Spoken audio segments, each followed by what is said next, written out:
Boa noite. No primeiro dia de fevereiro de 1908, uma carruagem atravessava o Terreiro do Paço a caminho das necessidades. Os transeuntes pararam para deixar passar El Rei, que regressava a Lisboa. De repente, houve-se um tiro, logo seguido de outros. Há desorientação entre a polícia. E no meio dos gritos e dos tiros, surge a verdade. Mataram El Rei e feriram o Príncipe Real. Foi assim há 89 anos. Nesse dia, o Terreiro do Paço reuniu na morte 3 homens que não se conheciam: o rei e os regicidas.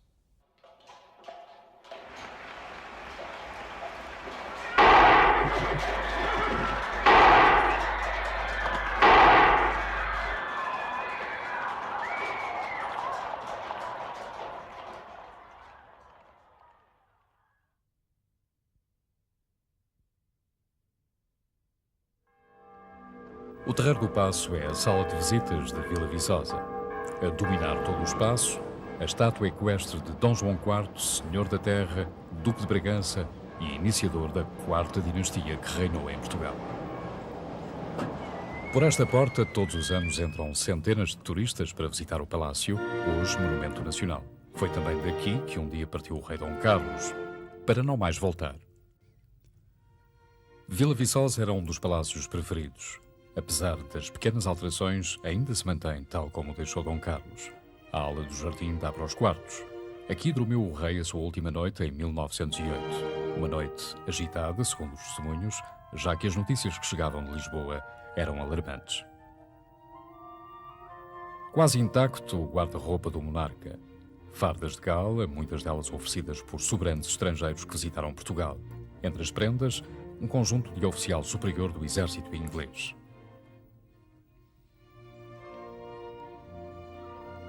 Uma fotografia do infante Dom Manuel. Não estava destinado a reinar, era o filho segundo, mas com a morte do pai e do herdeiro do trono, coube-lhe ser o último rei português.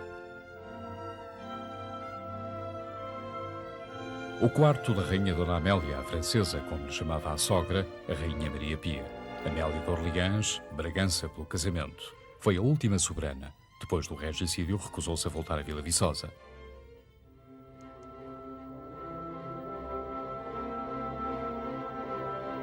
Arrumado a um canto, um berço do século XVIII, pertencia aos infantes, mas deixou de ter serventia. Dom Luís Filipe e Dom Manuel foram os últimos príncipes a dormir aqui.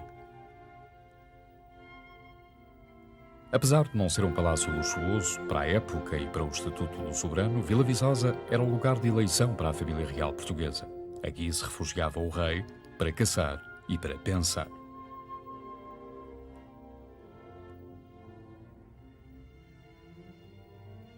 Homem de muitos interesses, Dom Carlos, além de um apaixonado das coisas marítimas e da caça, era um colecionador inveterado, mas principalmente gostava de pintar, tinha particular predileção por desenhar as emendas das refeições servidas no palácio. A sala de pintura, entre as obras de mestres conhecidos na época, estão quadros assinados de forma simples com um só nome: Carlos. Carlos de Bragança preferia pintar paisagens, mas não rejeitava a figura humana. Tudo dependia do estado de espírito. Considerava-se um amador incapaz de competir com os grandes pintores da época, Malhoa e Columbano. Os críticos têm a opinião contrária. Dom Carlos nunca escondeu o prazer que tinha com a pintura. Pintar, dizia ele, era bem melhor exercício que matraquear entre gritos, slogans estafados e palavras ocas. O palácio e outros bens já não pertencem à família dos descendentes dos últimos reis portugueses. Integram uma fundação criada na década de 30. À volta do palácio, Vila Viçosa mantém a mesma vida de sempre. A Vila Nova, junto ao Paço, com ruas mais largas, casas mais amplas, e a Vila Velha, junto ao Castelo, com ruas mais modestas, ainda a lembrar uma origem medieval mal disfarçada pelo eterno branco alentejano. A rua de Nossa Senhora vai dar à Igreja Matriz de Vila Viçosa. A igreja foi reconstruída no século XVI. Por tradição, quando estava em Vila Viçosa, a família real assistia aqui aos ofícios religiosos. A igreja teve um especial significado para os braganças. Depois da restauração, em 1640, Dom João IV consagrou o reino à Senhora da Conceição. Passou a coroa de monarca para a imagem da Santa e, desde essa altura, mais nenhum rei português foi coroado. A imagem da Senhora da Conceição, desde então Rainha de Portugal, também tem uma história. Foi mandada esculpir pelo Constável Nuno Álvares Pereira. Ao longo dos séculos, rainhas e duquesas de Bragança enriqueceram-na com mantos e joias. Acrescentaram-lhe em bens uma opulência que a primitiva imagem gótica não possuía. Junto à igreja vivem ainda hoje descendentes de antigos trabalhadores do Paço. Os pais e os avós conviveram com Dom Carlos e Dona Amélia. Quando a rainha cá vinha, porque havia grandes caçadas na tapada. E depois eram aqueles viados, aquilo tudo, havia muita carne, aquilo era tudo com muita fartura. E os pobrezinhos, no tempo da miséria, ia tudo ao palácio para comer. Porque a minha mãe contava que era pequena, não muito pequena. E depois diziam, vamos à rainha, vamos. E corriam ao palácio, coitadas, para ver se davam alguma coisa. E então a rainha gostava muito dela, estava no cavalo, elas viam a coisa, todas as ver os cavalos. E ela depois ia, acariciava-se os cabelos das crianças, onde entrava também a minha mãe. E depois acho que dava-lhe dinheiro, pronto, elas ficavam todas contentes. E era assim.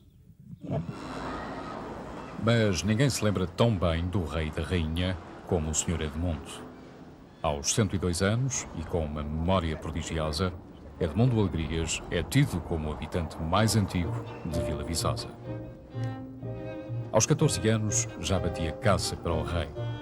De mochila às costas, acompanhava o rei nos caminhos da Tapada e ainda hoje recorda a pontaria certeira de Dom Carlos. Edmundo era apenas um entre os muitos miúdos que seguiam as pisadas de Sua Majestade. Para eles, esse pequeno serviço valia sempre uma refeição melhorada.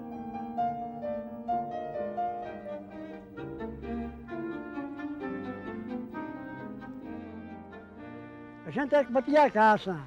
Coelhos, lebres, perdizes, veados também iam na rede, ia tudo.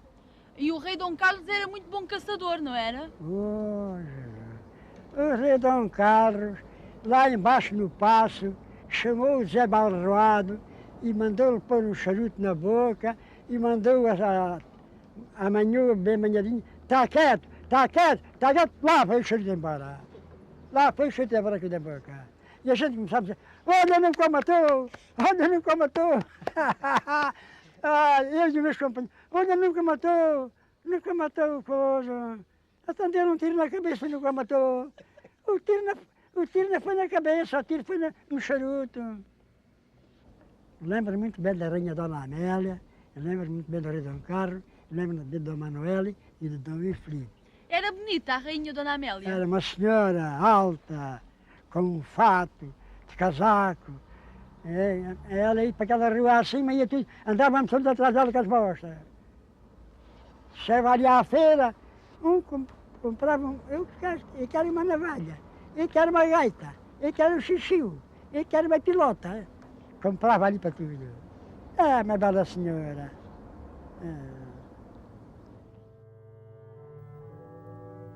Mas Amélia e Carlos, além de um casal simpático, eram os soberanos do país. E o futuro julgava-se em Lisboa, a capital do reino. Aqui o rei era criticado abertamente nos jornais. O país parecia ingovernável devido às dissidências nos partidos. A instituição monárquica estava desacreditada. As ideias republicanas colhiam neste terreno de dúvidas quanto ao futuro. A maçonaria e a carbonária trabalhavam na sombra. Até os monárquicos se encontravam divididos nas opiniões contra o regime. Dom Carlos, cada vez mais absorvido pela política, como ele próprio confessa, afasta-se da posição de supremo árbitro e decide-se a intervir na governação. Segundo os biógrafos do rei, Dom Carlos não queria perder tempo. O país não podia esperar por uma solução que não surgia.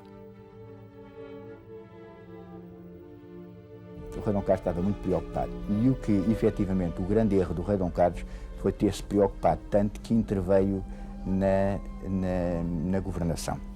Como sabe, há um princípio de que o rei não é feito para governar, é feito para reinar, e o rei Dom Carlos interviu na governação. E foi o grande erro do rei Dom Carlos foi ter intervido na governação. Como sabe, esse momento político era ditado pelo chamado rotativismo. Havia dois partidos, o Partido Progressista e o Partido Regenerador, e os partidos rodavam.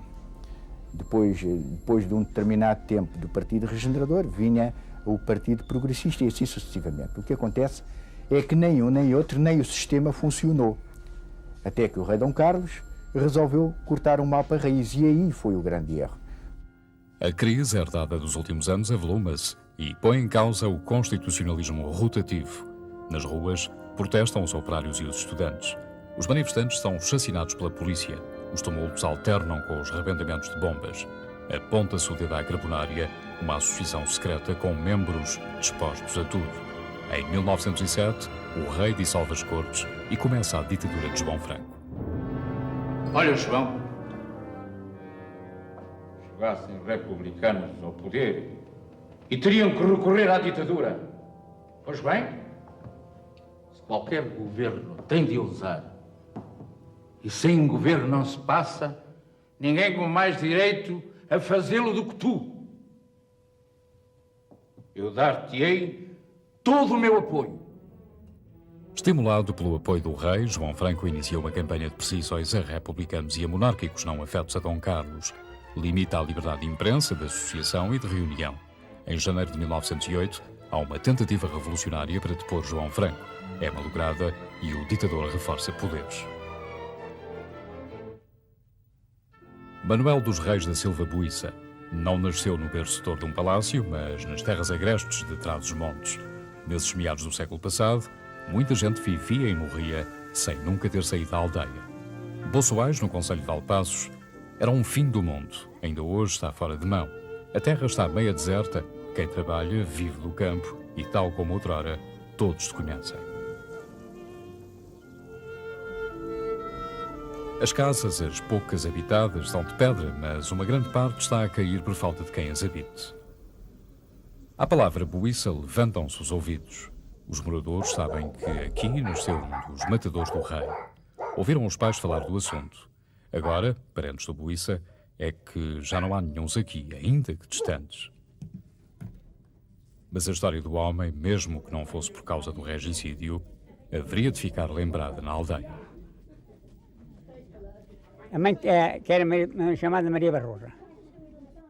E o país, ele era filho de um padre. E o padre que era de Pinhosela. E a gente do reco aí. Quando a mulher, depois foi-se aí. Depois estiveram aí, estiveram muito tempo. E foram escalados lá no partido que foi matar ao rei. Abílio Buissa, o pai do regicida, fora forçado ao seminário por imposição paterna. Já ordenado, veio para Boçoais como abade da paróquia de Nossa Senhora da Saúde, mas rapidamente esqueceu os votos e perdeu-se de amores pela afilhada, a Maria. Fez-lhe um filho e 6 filhas, mas nem por isso deixou de rezar missa, nem de cumprir os deveres de bom padre. O padre Buissa e Maria Barroso viveram aqui. Hoje, da abadia, que era um belo edifício, restam apenas ruínas, mas ainda se reconhecem os espaços. Aqui era a sala de leitura, os domínios do abade. Quase ao lado, a cozinha, os domínios da Maria.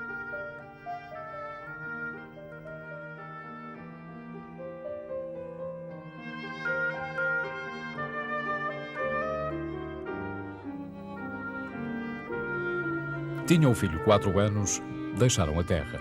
Muito mais tarde, quando se soube da morte do rei e do envolvimento do pequeno Buissa, em Boçoais, gerou-se um grande medo. Já ninguém queria ser família dele, eles tinham muita família aí. Mas as pessoas tinham medo, era? Ora, eles matavam tudo até a 5ª geração, já não queriam ser família. A madrinha ainda a conhecia eu. Quando a família do abade saiu de Boçoais, não foi para longe. Abílio Buissa estabeleceu-se como pároco em Vinhais, a cerca de 60 quilómetros. Contou-se na terra que foi para evitar as más línguas e o escândalo que o abade levantara.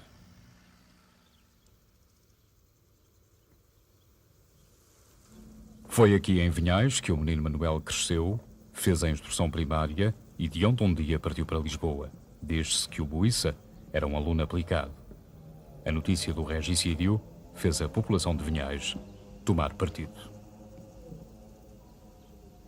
E quando se deu o regicídio, em 1908, precisamente após o regicídio, a população de Vinhais fez um telegrama para o jornal 1º de Janeiro, protestando precisamente contra esse label de que realmente o Manuel Luísa, que se dizia ser de Vinhais, que não era natural de Vinhais, mas sim de Valpaços. Passear por estes montes era uma das distrações do jovem Manuel. Já então lhe gabavam as artes na caça e o tiro sempre certeiro. O resto do tempo passava-o a pescar no rabaçal, outra das paixões. Quem o conheceu na altura descreve-o como bom rapaz, ágil e destemido. Enfim, um jovem simpático.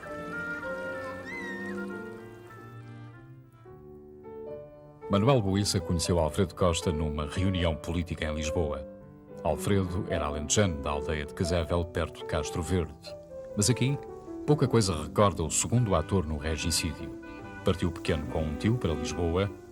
Raras pessoas se recordam da casa onde viveu a família Costa. Aos 92 anos, o Sr. João Ilineu é a memória viva da aldeia. Toda a gente lhe conhece os hábitos. Quando alguém precisa de conferir algum acontecimento ocorrido na aldeia, é com ele que vai ter. Apesar da idade, ainda gosta de dar um passeio ao fim da tarde quando o tempo está bom e de falar de coisas antigas com os mais velhos. João Ilineu não se lembra do Costa, mas recorda-se perfeitamente da casa da família do outro lado da rua. Do episódio recorda o que a mãe lhe contou, a história da última vez que Alfredo Costa esteve em Casével.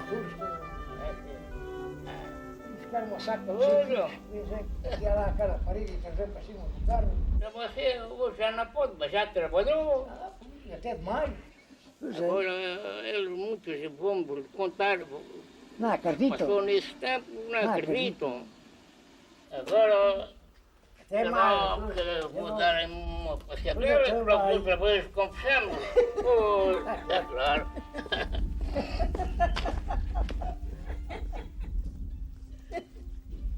Nesta rua sem nome, ninguém ouviu falar de Alfredo Costa, nem de um atentado ocorrido há mais de 80 anos.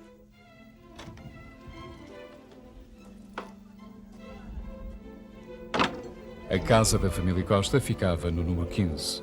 Os atuais moradores nada sabiam da história do regicida. Alfredo regressou pela última vez, poucos dias antes do atentado do Terreiro do Paço. Sim, que via eles já fora, que nunca vinham aí, nunca davam notícia deles vir aí. E depois, no outro dia, ou não sei então seria logo no outro dia, foi na véspera, foi na antevéspera, via logo a notícia que ele tinha matado o rei Dom Carlos. E o camarada, naturalmente, que ia com ele, e ele para chegar lá ao pé do trem, escovava um ramo de flores, que ainda pôs o pé no estribo, e depois que matou o rei Dom Carlos, e o outro matou o filho, Dom Luís. Talvez por ser um sítio escondido, diz-se aqui na terra, que era nesta cerca que o regicida vinha treinar a pontaria. Aqui terá estado nas vésperas do dia 1 de fevereiro de 1908.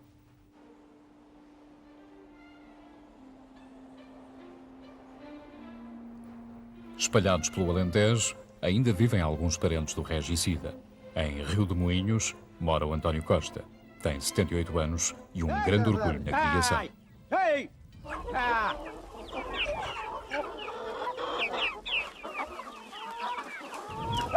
Calma da dianteira! Vai-te para a João Ferreira! Abaixo da figueira com o espingar na cabeceira!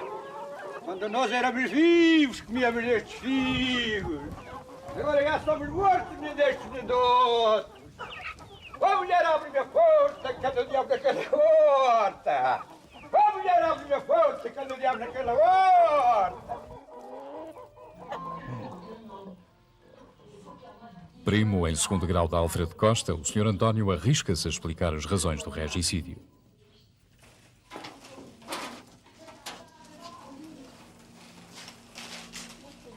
Fala do medo que a família ganhou logo a seguir ao atentado, mas atribui as razões de tudo à política. Era político. Porque se não fosse político, não estava metido em partidos que eram contrários o rei. Pois então, porque ele era do partido dos maçónicos. Porque esse partido era o partido que, por gente, era contra o rei.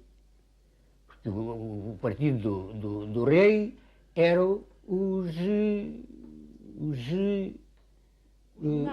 monarquia, claro. E eles eram republicanos, que era a república que eles é que queriam montar, foi o que eles fizeram. Então, mas ele nasceu aqui e depois como é que ele se meteu nessa coisa da política? Ele nasceu ali, mas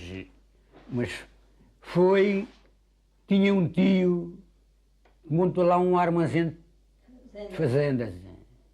E ele depois passou a ser viajante do tio. Lá em Lisboa? Lá em Lisboa. É por isso que ele nessa altura estava já em Lisboa. Passou a ser viajante do tio. E então vinha por o Alentejo, com as tais fazendas de lã, coisa que existiam, coisa. Vender. Os comerciantes. Então, e vocês da família sabiam que eles andavam metidos lá, o seu pai, sabiam que ele andava lá metido nessas coisas da política? Não, aí é que eu não posso. Pois, meu pai, isso não dizia que andava, mas tinha que andar. Pois para ele ser mobilizado para fazer esse serviço, é porque tinha que andar metido com a política. Mas a família teve medo? Há bocado estava-me a falar aí numa história de umas fotografias que desapareceram, conte-me lá isso. Então, mas após essa coisa das fotografias desaparecerem, as mulheres é que tinham medo. Tinham medo do quê? Tinham medo porque ouviam dizer, antes do 25 de Abril, que ainda haviam matar as famílias dos que tinham matado o rei, até à quinta geração. Até à quinta geração já era muita gente a morrer, pois então. Me riam porque, claro, não tinha recebido nenhum disso, que sabia que ninguém me vinha matar, eu não tinha feito mal a ninguém. Lá por pertencer o homem não fez a coisa por mariolice de querer matar o outro, fez a coisa por política, e por política tudo se pode fazer dessa maneira. Acho que sim. Tanto que se fez o 25 de Abril e não houve mortes nenhumas. Não calhou. Se tem dado para mais resistências, haveria também mortes e muitas, pois é claro. E assim não houve. Mas no Terreiro do Paço, a morte foi mesmo o destino de Alfredo. O mesmo aconteceu a Buíça. Ambos sucumbiram às mãos da guarda. O acontecimento alimentou anos de histórias e terrores. António Luís Costa, negociante de fruta em Castro Verde, outro primo de Alfredo, explica porque a família se resguardou dos comentários e porque nem uma única fotografia sobrou do seu parente. Que não se sabe quem foi e deitou aquilo, talvez com medo ainda de qualquer coisa, isto há uns 15 a 20 anos, com medo talvez de qualquer coisa e então deitou aquilo tudo fora lá para trás dos quintais, uma estremeira. E calharam ir lá pessoas e viram. Só que quando fui lá já nem encontrei nada para trazer uma recordação. Viram fotografias e cartas e fotografias deste, daquele, do Buíça, do Alfredo Luís Costa e do Rei Dom Carlos, também estava lá uma fotografia tirada assim dessas da coisa. Também, pronto, muitas fotografias. Mas só que eu, quando lá fui, quis apanhar uma fotografia do meu primo, já não consegui. Pronto, já não estava lá nada, pronto. Quando soube aqui da notícia que o Alfredo Costa tinha morto o rei, a família até ficou orgulhosa. Ficou orgulhosa, até mesmo em Castro Verde, muitas dessas pessoas ficaram orgulhosas. E não houve ninguém na altura que ficasse contra a vossa família pelo o seu primo ter... Na altura só havia a rainha Dona Amélia que queria matar a gente todos até à quinta geração. Os meus netos que estão aí, tenho 2 netos, também eram mortos, onde a gente não tinha culpa nenhuma do meu primo ter matado o rei. Segundo se constava, eram mortos todos até à quinta geração. Em Casével, raramente se fala da história de Alfredo Costa. Não por vergonha ou por medo, porque o tempo já levou há muito os receios da população. O braço vingativo da rainha Dona Amélia nunca chegou a esta terra pequena perdida no Alentejo. Casével nunca foi riscada do mapa como temiam os seus habitantes. E, para quem sabe do caso, Alfredo Costa é lembrado não como um assassino, mas como um homem que amava a justiça. Foram coisas da política.